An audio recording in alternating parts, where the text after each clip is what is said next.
Are you a new paramedic getting out into the field and you want some tips, some opportunities to improve upon your ability to perform? You've come to the right place. I've got 3 tips for you to be a better medic. Let's discuss.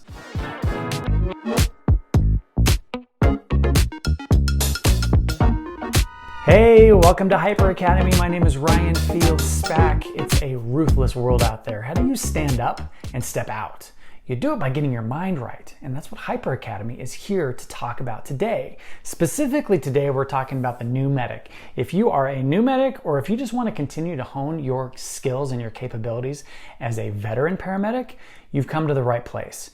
These are 3 steps and 3 opportunities for you to be a better, more poised, confident, and capable paramedic, and we'll jump right into it and not waste any of your time. The first one that you want to really work on is your protocols.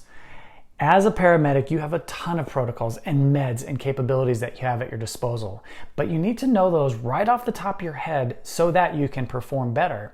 So dive into those protocols, especially the medications that you want to be able to deliver as needed so that you're not concerned and thinking about those protocols while you're facing a situation, especially a stressful situation. So knowing those protocols and especially knowing how to assess and allow your mind to think is incredibly important. So you've got your OPQRST and your sample, right? If you come in and you get your sample history out of the way right away, and then you start diving directly into the onset provocation, the OPQRST, all of those will get you all the details and the main information that you need to get immediately, but it will also allow your mind to think about the protocols that you need to implement while you're gathering that information and buys you time. So protocols, first thing, that's incredibly important. Pretty obvious, but definitely something you want to dive into.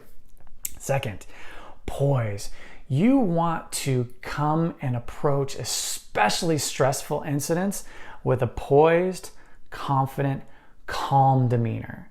If you've ever been around a situation where you have a very significant trauma, a very significant medical call, and the person that's running that incident has a high octave voice, is speaking really fast, you can see that they are agitated, they have anxiety, and they are not performing well, it bleeds over to everybody else on the team that's helping to work that patient. And as they increase in their anxiety, so too does everybody else.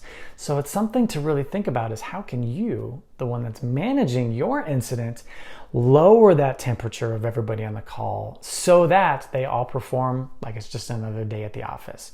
You can do that by first and foremost lowering your cadence, your speed, and lowering the tone of your voice so that everybody thinks, gosh, he or she has got this. They are calm. It's almost like they're bored doing this. If you can sound bored and calm and confident, you will be much more confident and calm to everybody around you, and they will all come to your level and they'll perform better. So having that poise is absolutely huge, and it takes a conscious effort to do so. Now 3, most importantly, is your mindset. In order to know your protocols, in order to be more poised, you have to do number 3, and you have to do it well. There's 4 components to number 3. The first, meditation. You think, meditation? Ryan, what are you talking about with meditation?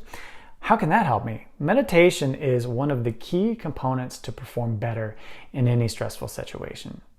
Meditation, specifically what it does is it allows you to notice when your mind is wandering and bring yourself back into the present moment so you can focus on what's most important in that moment right now.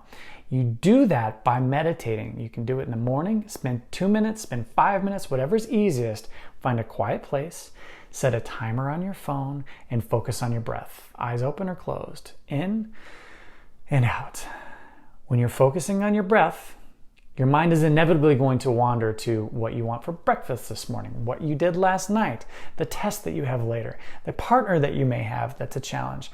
All of those things, once you notice that your mind is wandering, acknowledge it and bring it back to the present moment. When you bring it back to the present moment and focus on your breath, that's 1 rep, that's 1 exercise that your mind has done to focus on that and acknowledge and notice it when you're in the midst of a stressful situation as a medic, right? So something to keep in mind. Meditation in the morning is your exercise for your brain to focus better. Now, when you're out in the field, the second part of getting your mind right is having mindfulness. So when you are getting ready to do that OPQRST, or you're thinking about the protocol you want to enhance or provide for your patient, if you are thinking about a multitude of other things that are going on around you, you're not going to be as confident and as poised.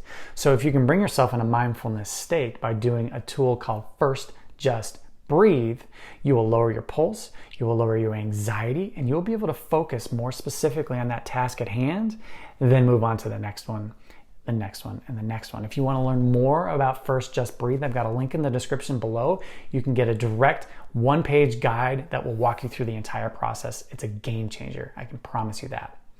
And then third, one of the more important things that you can do from a mindful perspective is a mental rehearsal. Play out through the day on your drive to work what you're going to do for a cardiac arrest, for a chest painer, for a trauma. Any of these big events, how are you going to manage it?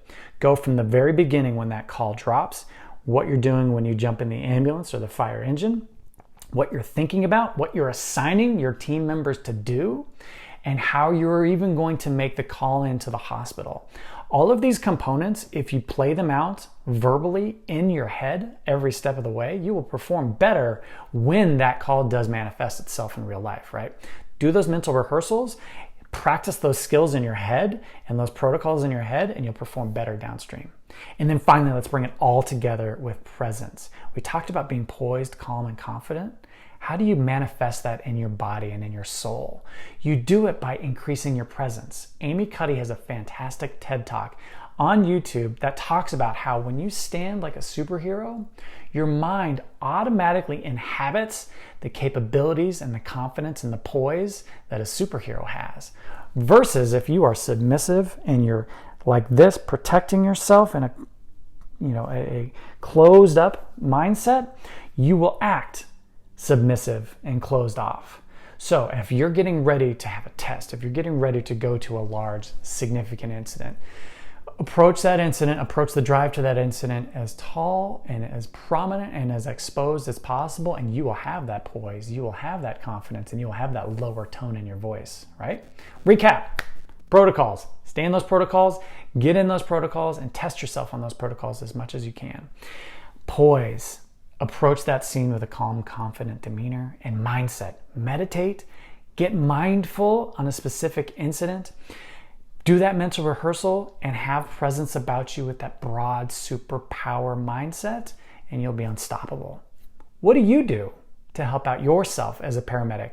If you're trying to improve upon your capabilities to perform, put in the comments what you do and how you can improve upon that for others. Let's this Hyper Academy community talk more about that.